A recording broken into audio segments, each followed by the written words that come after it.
Hello, friends. Welcome back to the Accomplishment Project. And today's episode is an accomplishment story format where we look back on somebody's journey and pull out the behind the scenes lessons that can help us all on our own paths. Today, I'm joined by my coach of almost 10 years, Barb Wade. Barb is an executive coach and speaker with more than 25 years of experience supporting high achieving professionals as they evolve in career, leadership, and life. Her work blends insights from neuroscience, positive psychology, holistic wellness, and the human potential movement. In this conversation, Barb and I explore what it looks like to realize that the life or career you built is not quite the right fit anymore.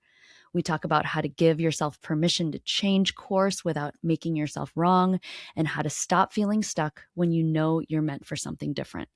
We also dig into one of my favorite frameworks Barb teaches, focusing on what's on your side of the street, what you can control, and practicing letting go of what you can't. It's a powerful way to redefine accomplishment from the inside out. And as Barb says, the outside results tend to fall into place. Alrighty, let's go.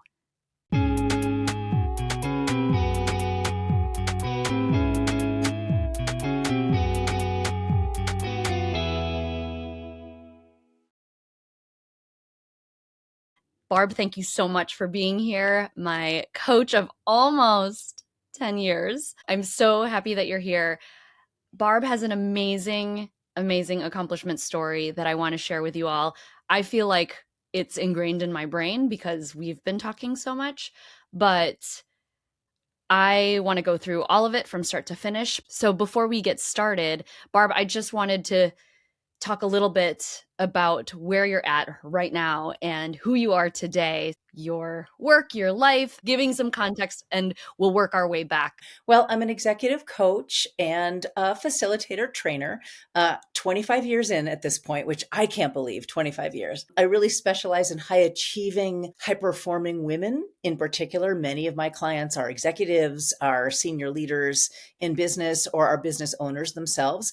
I always have a handful of male clients too. And I do corporate trainings and seminars and one-on-one, and I travel to speak. And that's kind of the overview. But it is all about professional and personal empowerment, confidence, making empowered decisions, taking congruent, consistent action, being held accountable to being your best self, not letting fear or self-doubt get too much of a stronghold in there, maintaining the mindset you need to achieve what's most important. And of course, it varies on a case-by-case, company-by-company, or client-by-client basis what we're talking about. But that's the general arena. This is why Barb has been in my life for almost a decade. And it's just been super, super fun. So we're going to go all the way back. Let's go back to like college years and what was kind of forming back then. So tell me a little bit about who you were and what were the dreams and influences that shaped you at that time.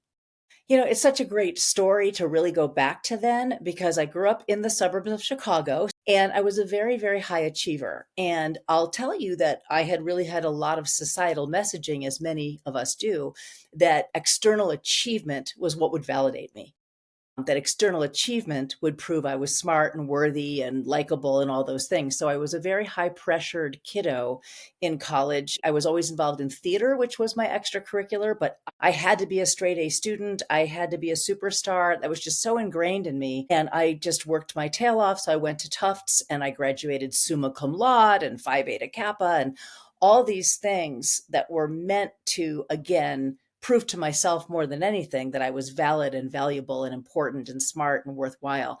I did a psychology major, but my dream was performing. My dream was acting. So as a young person, like I mentioned, I was in theater all through my childhood and very involved in theater.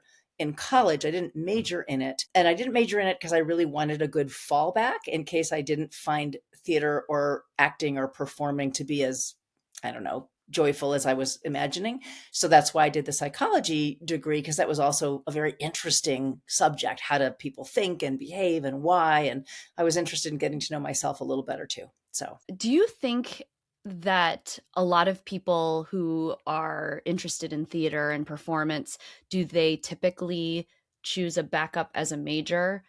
Because I have a friend whose daughter loves musical theater, and I think that she also has like a backup major just in case. Like, do you think that that's par for the course?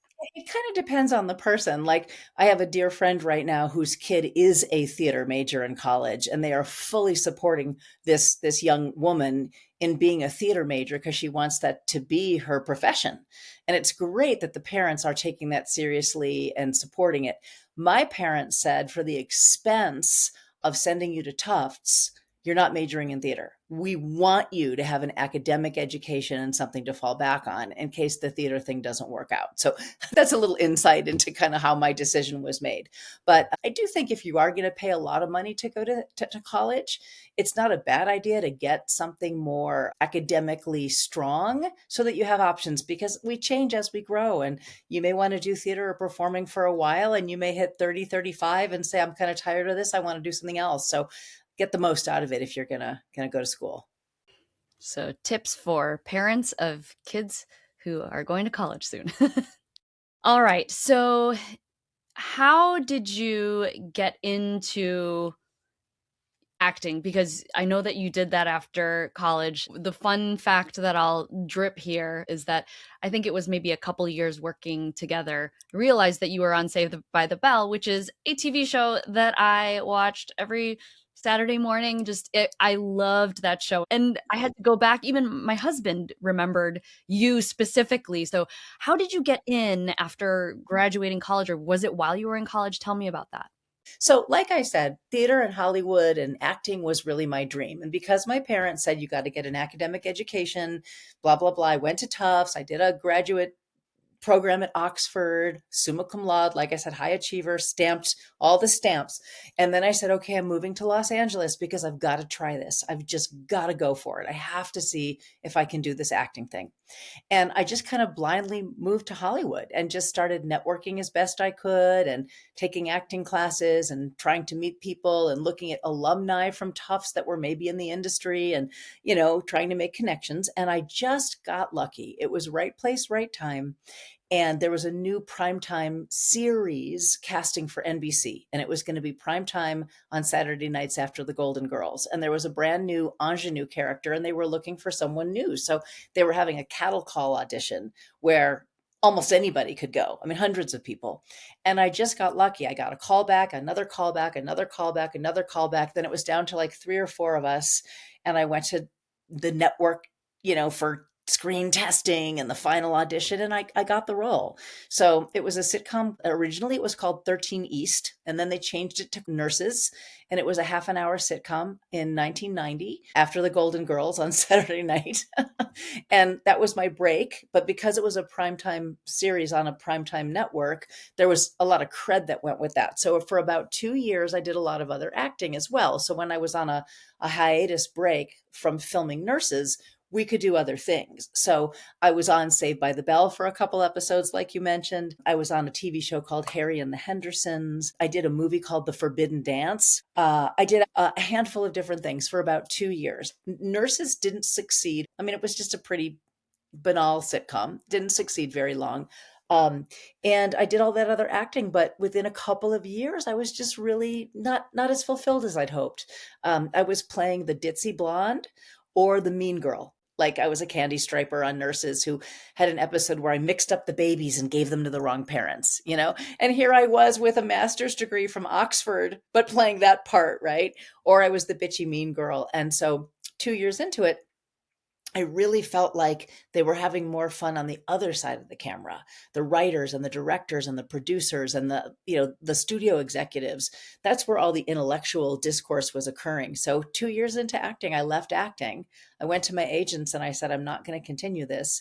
And I pursued getting behind the scenes and working as a studio executive in Hollywood. And that is what I did for the next 10 years. Okay, so how did you make that switch? Did you need to know somebody, or was it just the combination of, you had this education? Like, how did that work? It's not typical that actors decide I'd rather become an executive or a studio or production person. I don't think that happens very often. I explained that I had tried the acting thing and it was very, very rewarding, but I wasn't finding that I was using my intellect at the level that I wanted to be creatively challenged. And so I just used networking with the people I'd met along the way. So people that were executive producers on the shows I had been in, and directors in the shows I had been in, and, people that my agents knew, to get preliminary meetings and say, I'm happy to come in as an assistant. Like, I'll just come in at the beginning as an assistant, but I really think this is the better path for me.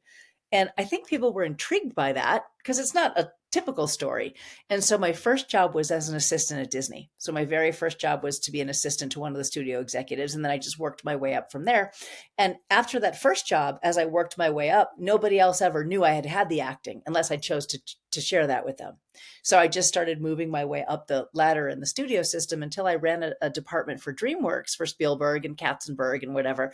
And some people knew I had an acting background just because I might have mentioned it, but along the way, it wasn't really part of the resume anymore. I didn't keep it on the resume. So it was just this funny little thing that some people knew and other people didn't. How many years were you in this side of the entertainment industry? Well, 12 total. So from graduating and finishing school, a couple years as an actress, and then about 10 years in the studio system and in film and television development. So, as you were getting close to that in that 10 years, did you feel like, oh, I don't know if I'm going to stay here? What was happening behind the scenes that kind of started to spark the possibility of a transition? That's probably the most important question you could possibly ask, honestly, because what was going on was I was continuing to be externally successful. And I was noticing that was what was happening inside was I was still in a lot of fear. I was waiting for the other shoe to drop. I had a lot of imposter syndrome. Am I going to be kept? Are they happy with me? Am I going to be fired? It was amazing that, I'd been a television star on NBC. I'd graduated summa cum laude. Like, it was really interesting to notice, honestly, that the outside things weren't giving me the security and the self-worth and the confidence that I thought those outside things would give me, because I was excited to achieve them. But then you get worried I'm going to lose it, or it's going to get taken away, or I'm going to be found out to be a fraud. So I was dealing with a lot of depression and anxiety despite things looking very good. So during that 10 years, especially when I was working in the studio system, that's when I started doing my personal growth work. That's when I got into therapy and said, what is going on with me that I'm not content and that I'm always so afraid and have anxiety attacks? And that's where I discovered that I really didn't have a core of a lot of self-worth. I didn't have a core of any ability to know what self-love even meant. And that I had such an overdeveloped inner critic that was so mean to me that I couldn't even hear my own voice. I just heard this inner critic. Oh, you shouldn't have said that. That was stupid, or that sounded dumb, or now that person thinks this or that, and you've got to go correct it. And I started to learn through being in therapy and then working with early coaches in the beginning of the coaching industry as a client and doing some personal growth intensives and retreats and seminars. I started to learn how to recognize and relegate the inner critic over here. And what would self love look like? And how do I develop the voice of an inner wise woman who could be kind to myself? And how do I practice acknowledging myself for the items that are on my side of the street that take courage or tenacity or follow through, regardless of outside circumstances or results? So, how do I develop self worth from the inside instead of all this outside stuff? And how do I learn to be a better steward of my own self kindly, right? And that was such a profound journey and transformation that I got to the point where I literally went from chronic self criticism, beating myself up, always shaming myself, always being insecure, to a place where I got to really grounded self love.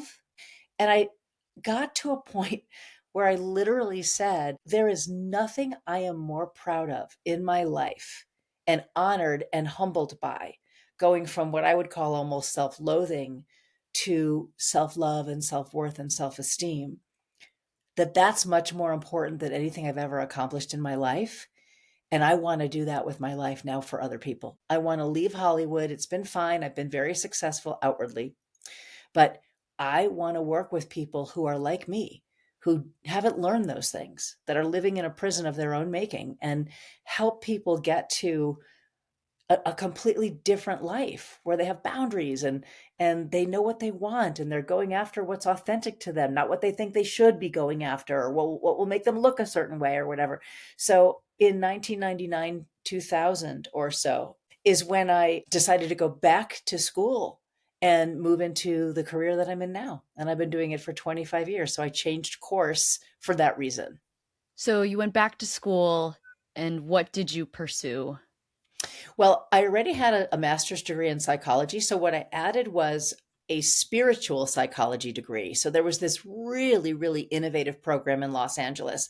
And what it really was learning how to help people with transformation, really how to help people, not theoretical in the study of all the great therapists and psychologists of the last 100 years. It was much more of a hands on, how do you facilitate and coach people in overcoming fear, shame, doubt, self criticism? How do you help people with embodying self worth, self love, the ability to go out and create results based on their truth and who they are, and not, all the things we're talking about? And it was just an innovative, experiential 2 year master's degree. So I did that.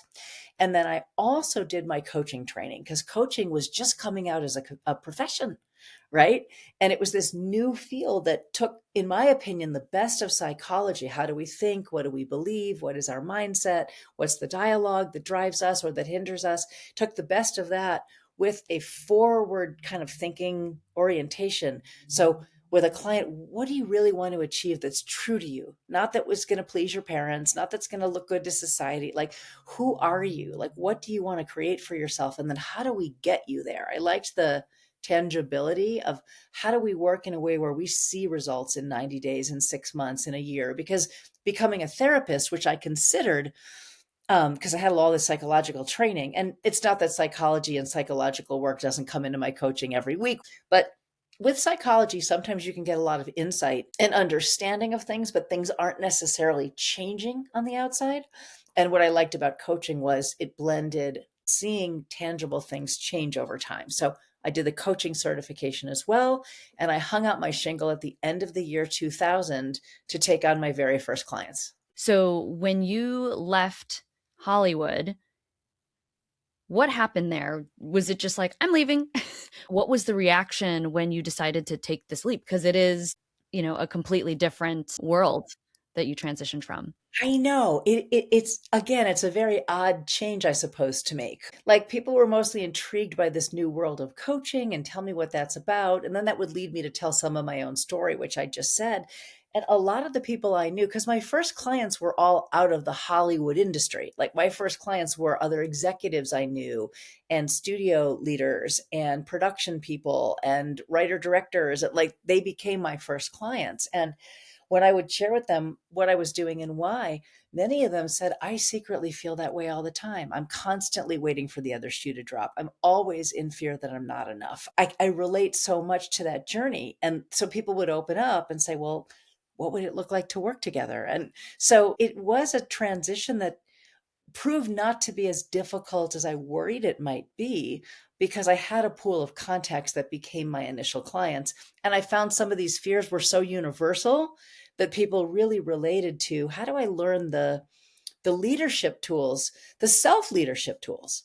Like, how do I become a real leader in my own life instead of giving my power away to everybody else? I love that. I know that I talk to a lot of people who are in the middle of career transitions. I made multiple career transitions myself. And so when you're thinking about this transition from being an executive to being a coach, what were some of the factors that made that transition successful for you? Or were there any struggles in those early years of coaching? How did that look? There were some struggles because you're right. I went from having a paycheck to not having a paycheck. And so I had to figure out, well, what does one charge for this? Like, what are reasonable rates? And how do I even accept payment? Like, in the early days, people would mail me a check because coaching was primarily over the phone. And I knew I was going to have a big, big drop in income potentially for a couple years, right? So at that time, I was married. I didn't have kids yet. So Tim, my husband, and I sat down and talked about, all right, if I'm going to really do this and it's going to be one client at a time, I'm responsible for my own income. It's going to take a couple years minimum, I would guess, to match the salary level that I left. But I think I'll be so much more fulfilled and I'll be loving what I'm doing. And I think I'll actually end up with more free time because by the time I would be getting in the car and going to a studio and then finally coming home later in the day with traffic in LA, I was gone 10, 11 hours a day with the driving and everything. It was almost like saying, like the first couple of years, think of it as an investment in yourself. Like if you really want to do this for a couple decades, hopefully, think of the first couple of years as an investment in something that will pay off and will pay off longer term. But it was nerve wracking and it was scary, and it took a little while for to hit certain tipping points of enough word of mouth. Or I did some courses. I offered some courses early on, and they were not that expensive to take, and we were getting by. But within a couple of years, it was very solid. And what was nice about that was it did support me in having two children. So I had the flexibility in the 2000s to choose to get pregnant and then go through a maternity leave that everyone respected. But then I could phase clients back in very slowly based on the energy I was, kind of getting back. So I did have two kids in '03 and '06. So that was nice that the career accommodated the flexibility for that as well. How did your business shift when you became a parent?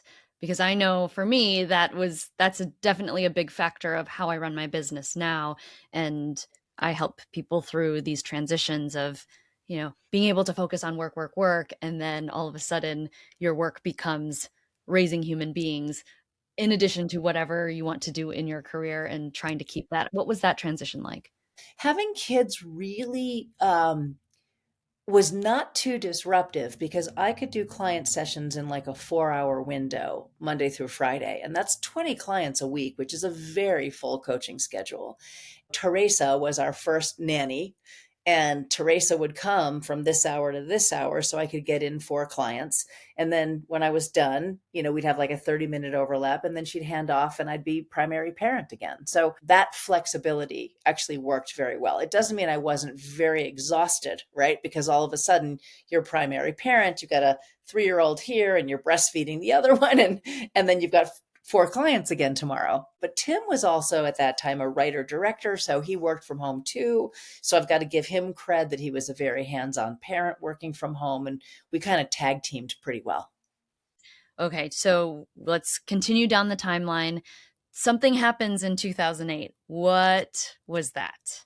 Well, so in 2008, we had the huge crash of the economy, right?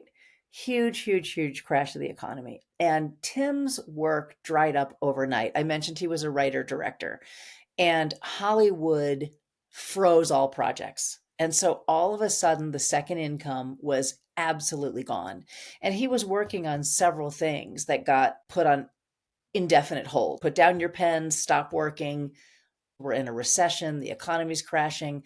And they kind of dangled the carrot a little bit, like we think we'll be back on in a couple months. Oh, we think in about 6 months we'll be back. Oh, maybe by early January for the next year we'll be back. So there was a period from 2008 to 2010 that all of a sudden it was really my income only. And that was a hardship because we were living in Los Angeles and we had high expenses. And so that was a very, very scary time. So I hired a business coach to tell me and help me expand my coaching practice to even larger with Tim not working. And after like 2008 went into 2009 and we were on one salary and we were needing to, spend all of our savings, that's when a coach I was paying a lot of money to said to me, Barb, you are very successful as a coach. You make a great income. You have a waiting list. You're full. Like, why don't you, in this economy, switch your focus and teach other coaches and holistic practitioners how to get clients, how to market their businesses, like become a business coach. Now, I told you I wasn't a business coach. I was working with people on the things I've already mentioned, right? Making empowered decisions and being successful in their careers. But it was really more like personal leadership, boundaries, accountability to being authentic and speaking their truth, taking risks. It wasn't, here's how you promote your business. Here's how you build a website. Here's how you hold consultations and make proposals and offers to clients. Here's how you should do your back end and run your finances. That's not why I'm on the planet. And that was not what my coaching business was about. But I was paying a lot of money to a very expert, well meaning coach. I do believe well meaning. So in 2010, I kind of rebranded myself as a business coach, and that I would teach you how to get clients, how to break six figures or multiple six figures, how to design in your packages, what to charge. I mean, just all this stuff that is not my heart's desire. And I did that for about 4 to 5 years. And I did very well with it because I'm a smart cookie and I could teach those things very well. And I made all the money that I needed to. And Tim started working for me because it grew so fast, just keeping all the back end going. But I was very, very unhappy. It's not why I'm here. It's not what I came here to do with my life. So in 2014, I did a big, huge 3-day event and I sold over $500,000 of coaching services for the next year, business coaching. And I came home and I just burst into tears because now I had to spend the next year delivering on that program.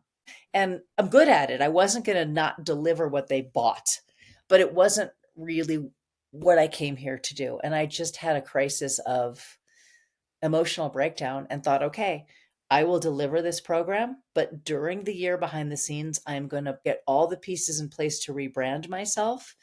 And I'm going to come out the following January and go back to the executive coaching. I'm going to go back to working with people on the deepest, most important growth. So I did that and I went back, and it's been another 10 years now that I've been back doing what I love and what I'm here to do. And that was a little foray into a path that really wasn't authentic for me.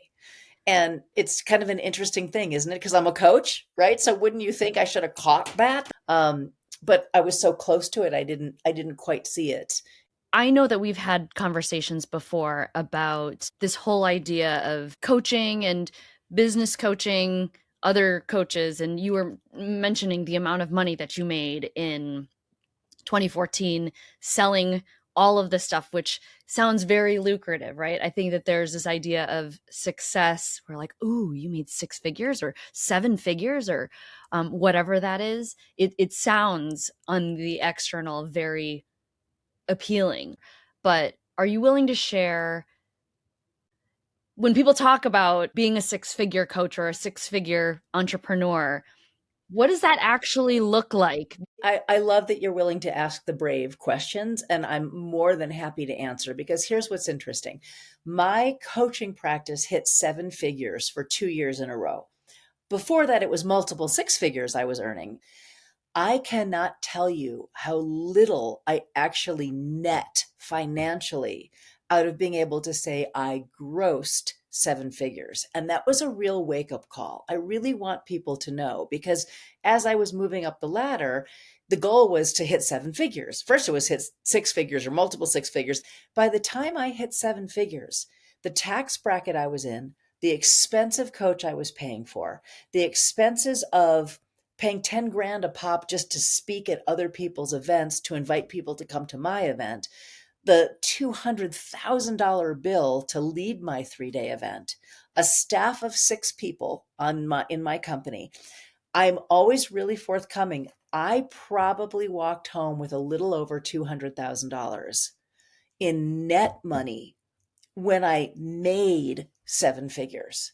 That is a small percentage. So people are very fooled, and the truth is that I made friends with a lot of other very successful coaches. And we would talk behind the scenes about how, yes, we can say we're a seven-figure business, but when you really take out all those expenses, you just don't net that much really. And Tim at that point was working full time for me. So when we really net in the low 200s, that was for two full-time fully working adult people. And that was a real wake up call. That was a big part of wait a minute, why am I doing this? If I go back to what I love, even if I just go back to one on one clients, and I have 15 clients a week, which is a reasonable pace, right? I'm going to net the same 200 or whatever, but at seven figures, you have seven-figure problems and seven-figure stressors and all that running around and exhausting yourself. Right now, My team is a part-time assistant. I work one-on-one with clients and I do corporate training and corporate, seminars and workshops. And my part-time assistant does the, admin, and it's just me. And it's so much easier. And my gross is not seven figures. I don't need it to be. My net is very comfortable, and it's even better than what I made during those seven-figure years. Because I think people get whipped up in the appearance and the money behind the scenes. If you're really looking at people's accounting, isn't quite what it's cracked up to be. And I really appreciated you sharing that story with me because when I started, it was 2016 or 2015. I hired an expensive business coach to tell me how I can bring my business online, make six figures. This is what I was being drawn to. And it was really, really hard. And I'm an ambitious person. And I was like, you just tell me what I need to do and I'm going to do it. And I was doing all the things and feeling that burnout, that exhaustion. It wasn't my heart's desire. You came into my life at a point where I was like, I am not doing what I want to do. I don't feel empowered. I'm not using my own creative agency. I'm just following these instructions that I don't feel align with me. And so to be able to make that transition together has been awesome. So, what has life been like for you the last 9 years? For me, it's really been a great fit. And it's interesting because, as you already know, I have two kids who ended up both having different special needs. I have two kids who are autistic, and one who struggled as well with a lot of mental illness challenges, depression, mood swings, possible bipolar, anxiety, panic attacks. And doing the business the way that I came back to, it's really given me the time to be a very present mother for kids who've had more needs than I expected they would have. So when I went back, I expected I'd actually go back to doing groups or doing retreats or doing live events in this arena with, high achieving people and women, especially wanting to grow in community in these ways. And I went back and started with the one on one. That's always the place to start in my book. And then it turned out my kids' needs were so much that we were finding out that the regular school system was really failing them. One at a time, we ended up pulling them out of traditional school and coming up with alternative schooling. I couldn't have done some of these things if I had some huge empire business.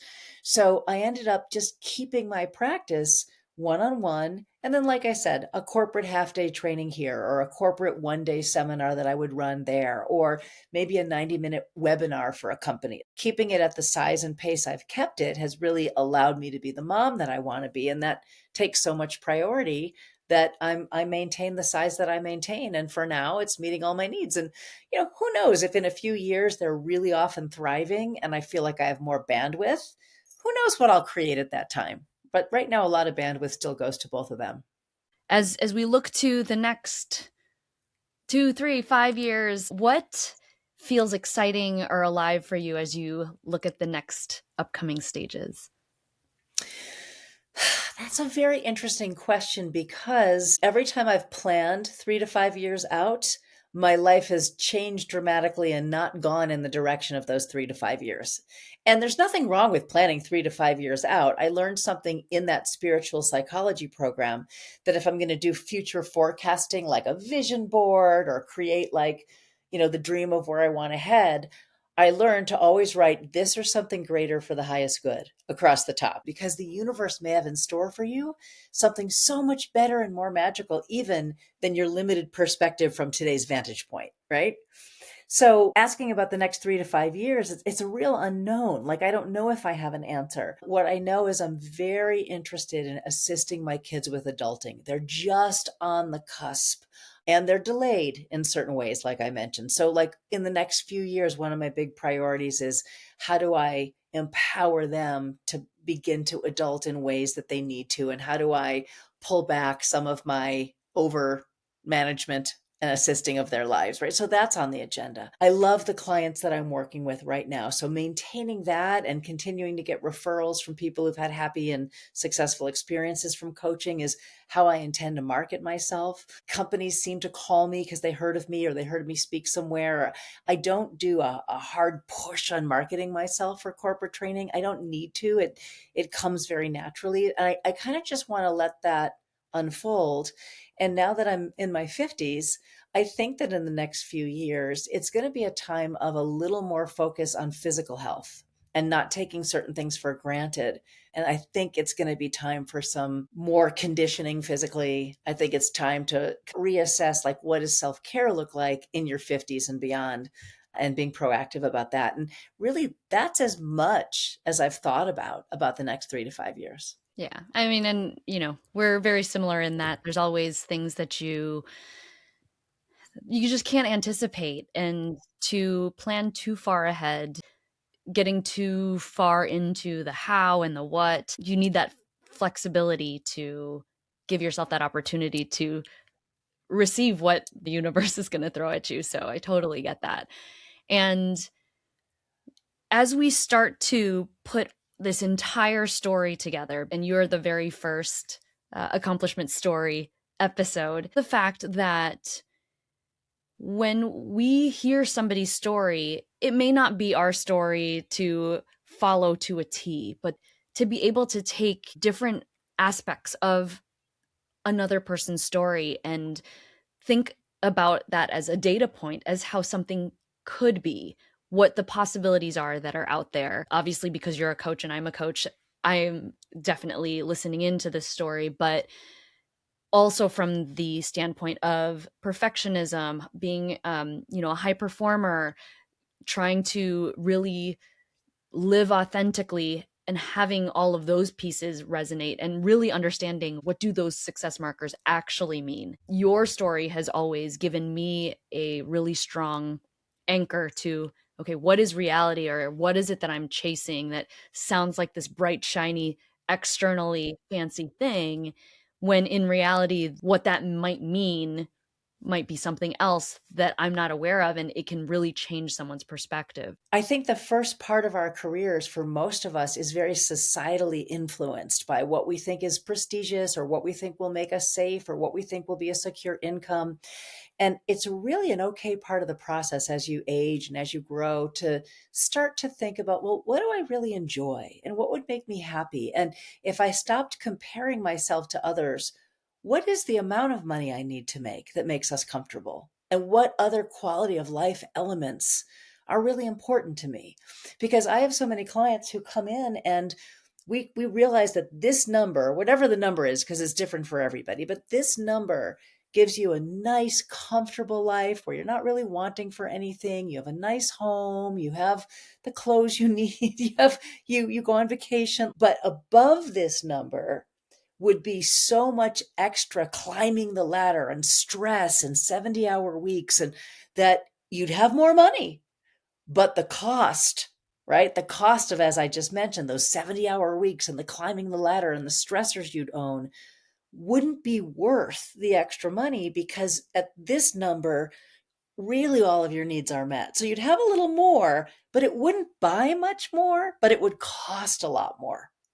Like, instead of what's the next promotion, what's the next step, I've been at this role for 2 3 years, so I should be looking at the next role. Like, for some of my corporate people, it's really important to think about what quality of life do I want, where work is a piece of it, but fits in its container, gives me the income I need for the other values and priorities, allows me the spaciousness for my relationships and my health and well-being and my extracurriculars and my time with friends, and so that it's not a relentless pursuit for prestige on the outside, but it's what's the right combination of elements that gets me the most fulfilled, because I'm not defined by the amount of money I make or my title. That doesn't define me, right?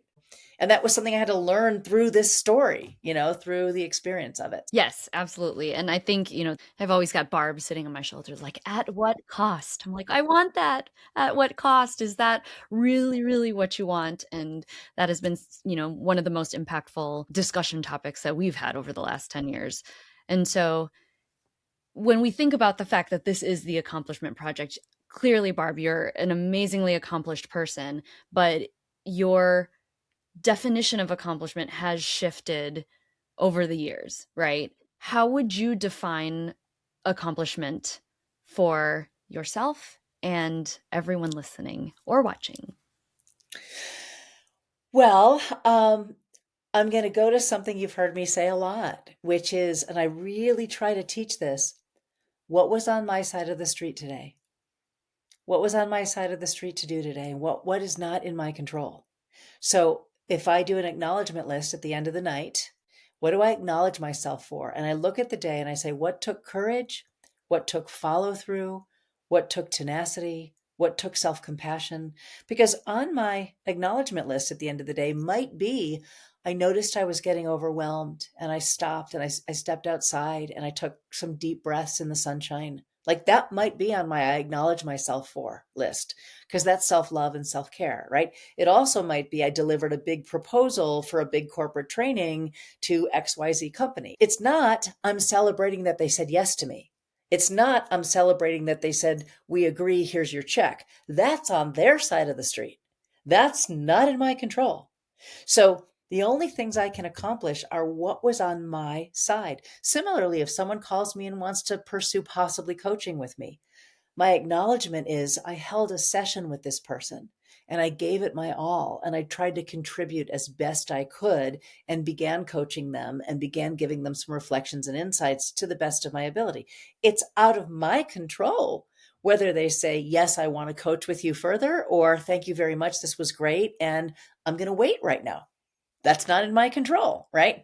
So accomplishment has got to be, this is my opinion now, but has got to be what's on my side of the street. Not this person liked me and hired me and sent me a check. Not this person did this or this person decided that. It's I finished this thing that I was procrastinating on. I got myself suited up and dressed and went to this scary appointment, whatever it is. I made a phone call and made a request, and I don't know whether they're even going to call me back, but I made that phone call and I made that scary request. I stopped when I noticed my inner critic was getting really loud and I caught it and I moved my inner critic over here and I asked myself, what would love say? What would love say right now? And I recoached myself. That would go on my acknowledgement list. And my belief is that if that's what we focus on accomplishing each day and stay out of other people's choices, reactions, that we stumble upward toward what we want by default, right? That we end up manifesting a lot more of what we want, focusing on it that way, that we actually find the most likely path to becoming successful and achieving what you want externally because you're keeping your eyes on yourself. It's very interesting how we as a society look at what accomplishment is, right? I mean, I was so taken back when you were like, wait, you were on Saved by the Bell. Those are the fun things that you're like, wow, like you've made it. It's great. It's icing on the cake. I think everybody has a different definition of accomplishment, and they're all valid, right? Because we have to know what it is that we want to achieve, and as long as we are focused on that and we're doing everything in our power to, hit those markers, hit those goals, that's great. But I think it's also important for us to hear how we perceive, because it may influence what we choose to do or how we choose to do certain things in our lives.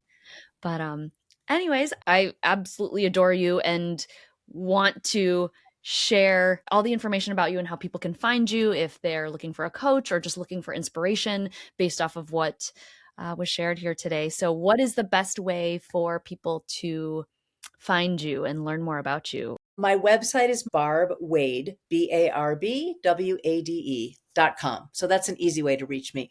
Just go to barbwade.com. Everything and more information will be shared in the show notes. Barb, thank you so much for your time. I appreciate you being so candid and honest and vulnerable and authentic. And thank you, everyone who's been listening or watching.